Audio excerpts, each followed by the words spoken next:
Did you know there's a hidden valley in India where rare lilies bloom and wild streams flow? Meet Dzukou Valley, nature's masterpiece in Nagaland and Manipur. Dzukou Valley sits high up, over 8,000 feet, on the border of Nagaland and Manipur. Known as the Valley of Flowers of the Northeast, this place is pure magic for travel lovers.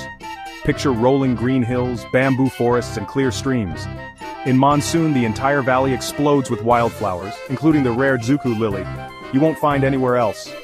Love trekking?